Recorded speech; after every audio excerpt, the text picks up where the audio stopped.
Почему историки считают, что тюрки оказали влияние на древние цивилизации? Все начинается с бехистунской надписи. Этот древний текст, высеченный в скале, раскрывает скрытые взаимодействия тюрок с другими культурами. Термин «скун-хас-ака» переводится как «живущий в шатре враг», что указывает на тюркские племена. Но знаете ли вы, что их влияние распространилось гораздо дальше? Тюрки вместе со своей письменностью сыграли ключевую роль в переходе различных народов из энеолита. Следы их языка можно найти в арамейском, который, по мнению некоторых ученых, принадлежит западным прототюркам. И это не ограничивается только Ближним Востоком. Термин «ака», означающий «грамотный» или «образованный», является ключом к их миграции.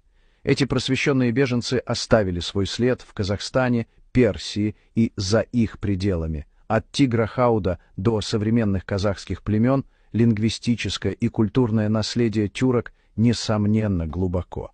Так что в следующий раз, когда вы будете изучать древнюю историю, вспомните о невоспетом влиянии тюрок.